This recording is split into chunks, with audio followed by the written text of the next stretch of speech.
आज हम सरस्वती पूजा करना है। कैसे करें पूजा? गुरुजी आप पूजा सरस्वती माता की पूजा कैसे करें? चलिए बता रहा हूं, मैं शुरू कर रहा हूं। हाँ।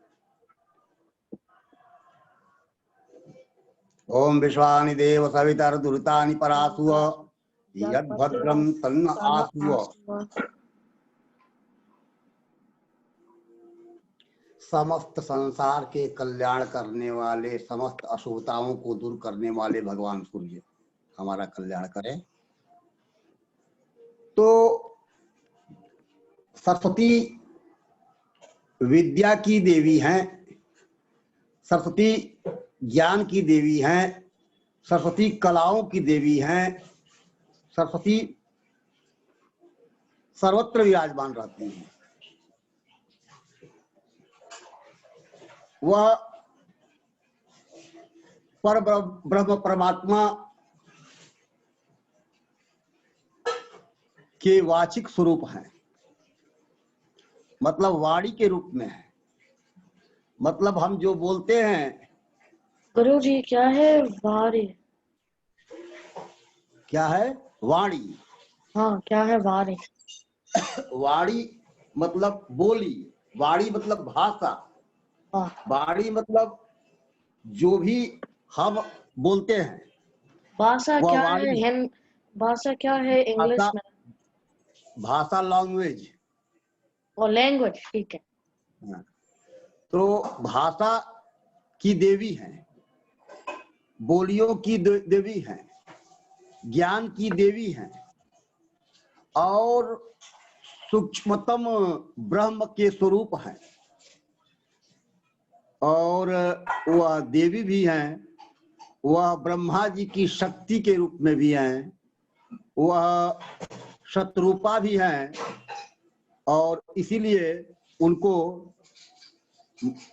अमर सिंह ने, अमर कोशकार ने गिरातो भारतीय भाषा गीवाक वाणी सरस्वती कहा है। मैं बोलूंगा एक दिन। सरस्वती माता एक फॉर्म है, वाग देवी। ये देवी लैंग्वेज का है, गॉडेस ऑफ लैंग्वेज। लैंग्वेज की भी है, ये ज्ञान की भी है, नॉलेज की भी है, और ये शिल्प की भी है, समस्त कलाओं की भी है, तो म्यूजिक के भी है। तो इसलिए सरस्वती की हम पूजा करते हैं, हम आराधना करते हैं, हम उपासना करते हैं। यो तो हम रोज ही पूजा करते हैं। पुस्तक में भी उनका निवास माना जाता है, वे पुस्तक में भी रहती हैं, किताब में भी वह रहती हैं। इसलिए पुस्तक को हम जमीन पर नहीं रखते हैं, इसलिए पुस्तक कभी गिर जाती है तो सिर पर लगाते हैं, सिर से लगाते हैं, मतलब अफसोस जाहिर करते हैं, मतलब कि क्षमा मांगते हैं कि आप, मैंने गलती से आपको छोड़ दिया या गिर गई जैसे। तो भगवती की आराधना, सरस्वती की आराधना ऐसे देखिएगा, फोटो में देखिएगा, तस्वीर में देखिएगा, पिक्चर में देखिएगा कि उनकी 4 भुजाएं हैं, 4 हाथ है। तो वे क्या धारण करती हैं? एक हाथ में बीड़ा है, एक हाथ में पुस्तक है, एक हाथ अभय की मुद्रा में, आशीर्वाद की मुद्रा में है, या जिसमें कहा गया है, और एक हाथ से ऐसे, दोनों हाथ से जो है बीड़ा पकड़ी हुई है। ऐसे कहीं कहीं पर कमल भी दिखाया गया हाथ में, इसीलिए कहा गया है, इसमें श्लोक में कमल भी बताया गया है। शुक्लाम ब्रह्म विचार सार परमा माद्याम जगद व्यापिणीम बीड़ा पुस्तक धारिणीम अभयदाम जाड्यंधकारापहाम हस्ते स्फटिक। कमल नहीं, स्फटिक की माला। तो एक हाथ में बीड़ा है, एक हाथ में पुस्तक है, एक हाथ में अभय मुद्रा आशीर्वाद की मुद्रा है और एक हाथ में स्फटिक की माला है। यह भगवती का एक रूप है। और कहाँ बैठती है भगवती? हंस पर। कहीं कहीं पर हंस पर दिखाया गया है और कहीं कहीं पर जो है इंग्लिश में स्वान। ओ स्वान पे, ठीक है, स्वान। तो कहीं कहीं पर सफेद सफेद कमल पर दिखाई पड़ती है। तो ये जो है यही है। तो भगवती का ध्यान करना चाहिए, भगवती का इस रूप में ध्यान करना चाहिए। ध्यान करना चाहिए का मतलब कि उनको मानना चाहिए कि वे इसी रूप में हैं और वे समस्त जो है। हाँ गुरुजी, और 2 हाथी है भगवती माता। 4 हाथ हैं। और 4 हाथी, ठीक है। हाँ 4 हाथ है। एक हाथ में क्या ली हुई है? पानी। वीणा। वीर। एक हाथ में पुस्तक। एक हाथ ऐसे ऐसे है आशीर्वाद के रूप में और एक हाथ में माला। तो भगवती का ध्यान ऐसे करना चाहिए। कहीं हंस पर भी ध्यान कर सकते हैं। हंस पर बैठी। हंस क्या है? हंस को माना जाता है कि वह जल में से दूध को निकाल लेता है। मतलब कमल नाल के अंदर जो दूधिया पदार्थ है उसको निकाल करके वही खाता है। इसलिए हंस को नीच विवेक कहते हैं। माने दूध पानी को अलग कर देना। ऐसा कोई उसके पास यंत्र नहीं है, दूध पानी अलग नहीं कर सकता है वह, लेकिन वह पानी के भीतर जा करके कमल के नाल में, कमल के डंठल में जो दूधिया पदार्थ रहता है उसको प्रिय होता है, इसलिए वह खाता है। तो गुरुजी, तो भगवती गुरुजी एक सरस्वती माता के पिक्चर है। ये सरस्वती माता है। हाँ ठीक है। अब देखो इस पर, देखो हाथ में देखो क्या है। देखिए एक हाथ में है बीड़ा है। गिटार। हाँ बीड़ा है। चलो एक हाथ में क्या है? एक हाथ में है नेकलेस। हाथ में क्या है?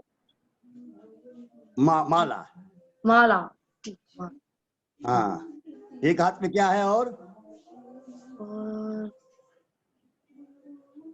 4 हाथ है ना। एक हाथ में क्या दिखाई? देखो उसको, देखो हाँ उसमें क्या है? एक हाथ में गिटार। 2 हाथ तो हो गया ऐसे। देखो वीणा। 2 हाथ कैसे हो गया? वीणा। बीड़ा 2 हाथ में हो गया ना। वीणा है। एक हाथ में क्या है? 2 हाथ बचे। 2 हाथ में बीड़ा पकड़ी हुई है यहाँ पर। हाँ। और एक हाथ में क्या है? माला है। माला। हाँ। और एक हाथ क्या है? एक में क्या है? नहीं, वीर। ये चौथा हाथ में क्या है? वीरा। नहीं वीणा तो हो गया। वीणा 2 हाथ में तो वीणा पड़ी हुई है। एक हाथ ऐसे है और एक हाथ ऐसे है ना। देखो तो ऐसे है ना हाथ। देखो देखो दो फोटो देखो, खुद देखो, स्वयं देखो।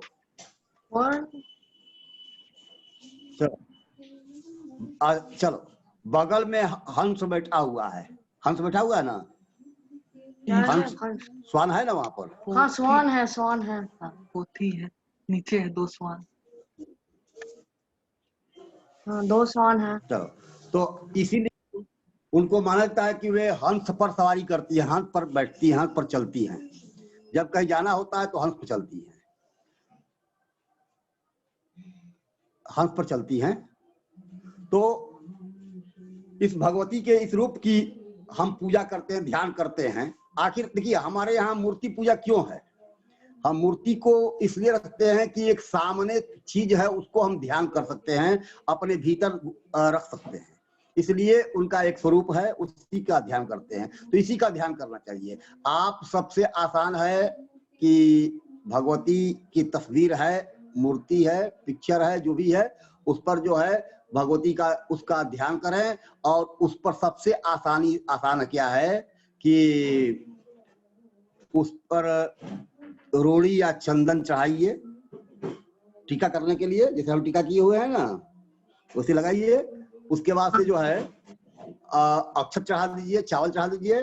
उसके बाद से फूल चढ़ा दीजिए, फूल चढ़ा दीजिए, धूप दिखाइए, धूप है ना, धूप अगरबत्ती धूप बत्ती जो भी है, और उसके बाद सुगंधित पदार्थ है, धूप जलाने से सुगंधित होता है वातावरण। दीप दिखाइए, दिया दिखाइए और प्रसाद चढ़ा दीजिए और प्रणाम कर लीजिए। क्या बोलोगे प्रणाम करने में? क्या श्लोक बोलोगे? या सांगोपांग वेदेषु, क्या बोलोगे? या सांगोपांग वेदेषु चतुर्स्वेकैव गीयते अद्वैता ब्रह्मण शक्ति सामाम पातु सरस्वती। और सबसे आसान मंत्र है, ऐसे मैंने बताया है कि ऐंग, ऐंग जो है वह सरस्वती का बीज है, बीज मंत्र है। तो ऐंग कह करके भी आप चंदन चढ़ा दीजिए, आप रोली या चंदन जो भी हो, आप अक्षत चढ़ा दीजिए, आप फूल चढ़ा दीजिए, आप धूप दिखा दीजिए, आप दीप दिखा दीजिए, आप प्रसाद चढ़ा दीजिए। या सरस्वत्यै नमः, ओम सरस्वत्यै नमः, ऐसे भी कर सकते हैं, ओम सरस्वत्यै नमः, ओम सरस्वत्यै नमः। जैसे कि आपने जो है पंचोपचार मैंने बताया है, पूजा के कई तरह के रूप होते हैं। पंचोपचार में जो है उसमें जो है हम क्या करते हैं, चंदन चढ़ाते हैं, उसके बाद फूल चढ़ाते हैं, धूप दिखाते हैं, प्रसाद दीप दिखाते हैं, प्रसाद चढ़ाते हैं। ये 5 हो गया, इसलिए पंचोपचार कहते हैं इसको। केवल जल से भी पूजा हो सकती है, केवल धूप दिखा करके भी पूजा होती है, केवल दीप दिखा करके भी पूजा होती है, केवल प्रसाद चढ़ा करके भी पूजा होती है। लेकिन पूजा करने से जो है, और केवल भगवती को ध्यान करने से, याद करने से भी पूजा हो जाती है। तो जैसे भी बन पड़े, विद्यार्थी हो, विद्यार्थी खास करके विद्यार्थियों की यह देवी है, विद्यार्थियों के लिए और पूजा तो कोई आवश्यक है नहीं, और किसी देवी देवता की पूजा तो आवश्यक नहीं है, लेकिन कम से कम सरस्वती की पूजा तो विद्यार्थी को अवश्य करनी चाहिए। सरस्वती की पूजा से उसके ज्ञान की वृद्धि होती है, उसकी मेधा की वृद्धि होती है, उसकी बुद्धि की वृद्धि होती है, उसकी स्मरण शक्ति बढ़ती है। इसलिए सरस्वती का ध्यान जो है पूजन करना चाहिए। विद्यार्थियों के बाद जो है कलाकारों को भी चाहिए। कलाकार जो गाते हैं, जो बजाते हैं, उनकी भी देवी कौन है? सरस्वती है। उसके बाद से शिल्पकारों, चाहे जिस तरह का की शिल्प कला आपके पास हो, समस्त शिल्पों की भी देवी जो है सरस्वती ही है। इसलिए उनको भी भगवती की पूजा करनी चाहिए। अब चलिए, सबको पूजा करनी चाहिए, क्योंकि हम ज्ञान से ही कोई काम करते हैं। और खास करके जो वक्ता हैं, जो कलाकार हैं, किसी तरह के कलाकार हो, उनको तो भगवती की पूजा अवश्य करनी चाहिए। खास करके नित्य अगर नहीं हो भी पूजा हो सकती है, नहीं हो पाती है किसी कारण से, तो उनका नित्य ध्यान करना चाहिए। अपने टेबल पर, स्टडी टेबल पर जो है भगवती की तस्वीर रखें, भगवती को रोज ध्याएं। और ये माघ शुक्ल पंचमी जो है भगवती का अवतार दिवस है। भगवती जो है हमारे कल्याण के लिए इस धरती पर सरस्वती के रूप में आई है। वह पहले सूक्ष्मतम थी, सूक्ष्म थी। सूक्ष्म मतलब है कि एकदम दिखाई नहीं पड़ने वाली। ईश्वर तो दिखाई पड़ता ही नहीं है, और ईश्वर तो हर जगह रहता है।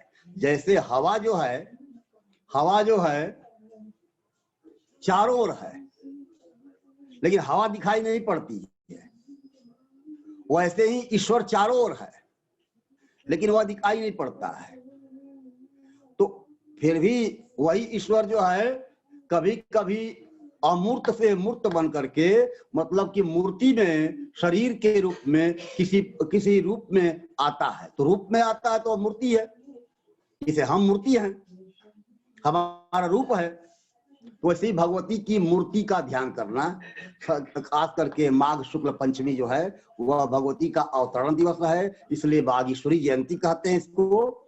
और इस दिन जो है भगवती की पूजा करनी चाहिए। भगवती मुख्यतः ब्रह्मा जी के पास रहती है। ब्रह्मा जी के पास क्यों रहती है? इसलिए कि ब्रह्मा जी से ही चारों वेद प्रकट हुए, और वेदों का जो स्वरूप है, वेद जो है वह सरस्वती का ही स्वरूप है। इसलिए माना जाता है कि यह ब्रह्मा की शक्ति है। ब्रह्मा की शक्ति के रूप में भगवती का ध्यान करना चाहिए।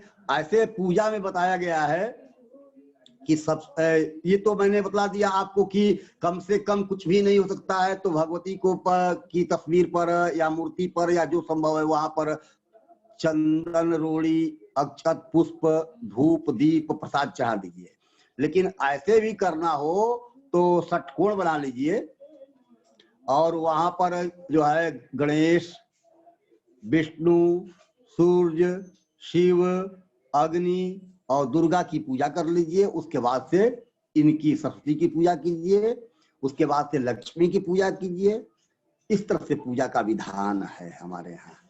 पूजा करते हैं और उसके बाद से जो है भगवती से प्रार्थना करते हैं कि हमें ज्ञान दे, हमें विज्ञान दे और हमारी रक्षा करें। हम सामाम पातु सरस्वती भगवती निशेष जाड्यापहा, समस्त जड़ताओं को दूर करें, अज्ञान को दूर करें और हमारी रक्षा करें।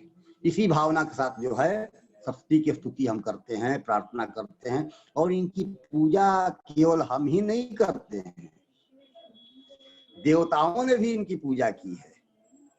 या ब्रह्मा तो शंकर प्रभृति भी देवै सदा वंदिता। ब्रह्मा, विष्णु, शिव आदि समस्त देवताओं ने इनकी वंदना की है। वंदना तो करनी होगी ना, ये तो ज्ञान की देवी है, तो ज्ञान के बिना कोई रह सकता है? बिना ज्ञान का कुछ होता है? इसीलिए तो विद्यार्थी इनकी पूजा करते हैं। तो पूजा कीजिए, हो सके तो उस दिन जो है सुबह उठ करके स्नान कीजिए। स्नान करने के बाद जो है सूर्य भगवान को अर्घ्य दीजिए। उसके बाद से अर्घ्य देने के बाद जो है आप एक आसन पर बैठ जाइए। आसन पर बैठने के बाद जो है वहीं पर पूजा की सामग्री ले लीजिए, रोरी, अक्षत, फूल आदि ले लीजिए, चढ़ा दीजिए भगवती पर, प्रणाम कर लीजिए। इतना तो जरूर कर सकते हैं, इतना कीजिए। इतना करने से भगवती आपको हमेशा, आपकी हमेशा रक्षा करेंगी, हमारी हमेशा रक्षा करती हैं। और हम उन्हीं के उपासक हैं, सरस्वती के मुख्य उपासक। जितने विद्यार्थी हैं या विद्या से संबंधित जितने भी काम करने वाले हैं, घूम फिर करके हम सभी देवताओं की पूजा करते हैं। लेकिन सभी देवताओं में भी वही है और उनमें ही सभी देवता हैं, यही मानना होगा। उन्हीं में सभी देवता हैं, सभी देवताओं में हुआ है। ऐसी भावना रख करके सभी देवताओं को, विद्यार्थी को खास करके सरस्वती का ही ध्यान करना चाहिए। अन्य देवताओं की का भी ध्यान करना चाहिए, लेकिन सरस्वती की मुख्यता है, इसलिए कि हम विद्या के उपासक हैं। विद्या को प्राप्त करना चाहते हैं, ज्ञान को प्राप्त करना चाहते हैं, ज्ञान सीखना चाहते हैं, ज्ञान का विकास चाहते हैं। और हमारी जड़ता जो भी है, जो भी अगर हमारी कमजोरी है, उस कमजोरी को वही दूर करें। इसी भावना के साथ उनकी पूजा करनी चाहिए। पूजा करें और उसके बाद जो है प्रणाम करें और हमेशा करें यथासंभव। जो है मैंने कहा ना कि अपनी स्टडी टेबल पर जो है, जहां पर आप बैठ करके पढ़ते हैं, वहां पर एक सरस्वती की तस्वीर रखिए रोज, और रोज उनको प्रणाम कीजिए। कुछ नहीं कीजिए, प्रणाम कीजिए, कुछ नहीं कीजिए, उनको देखिए, ध्यान कीजिए उनका। इतने से भी पूजा हो जाती है। तो इतना जरूर करना चाहिए। और ये हमारी संस्कृति है, हमारी भारतीय संस्कृति जो है यही सिखाती है हमको। क्योंकि जो भी ज्ञान देने वाले हैं, जो भी हमारे लिए कल्याण करने वाले हैं, जो भी समाज के लिए, राष्ट्र के लिए, विश्व के लिए, सृष्टि के लिए उपयोगी हैं, कल्याणकारी हैं, भलाई करने वाले हैं, उनकी हम पूजा करते हैं, उनकी प्रार्थना करते हैं, उन्हें प्रणाम करते हैं और उनकी कृपा की याचना करते हैं कि वे हम पर कृपा करें। उनकी हमारी मान्यता है कि उनकी कृपा से सब कुछ हो जाता है। मूर्ख भी पंडित हो जाता है, अज्ञानी भी ज्ञानवान बन सकता है। और हम में जो भी कमी है वह कमी दूर हो जाती है। इसलिए प्रणाम कीजिए सरस्वती को, ध्यान कीजिए सरस्वती को और उनसे प्रार्थना करें, वंदना करें कि या कुंदेन्दु तुषारहार धवला, या शुभ्रवस्त्रावृता, या वीणावरदंड मंडित करा, या श्वेत पद्मासना, या ब्रह्माच्युत शंकर प्रभृति देवै सदा वंदिता सामं पातु सरस्वती भगवती निशेषजाड्यापः सत्यै नमः। बस आज यही तक। ठीक है, प्रणाम गुरुजी। मंगल वस्तु।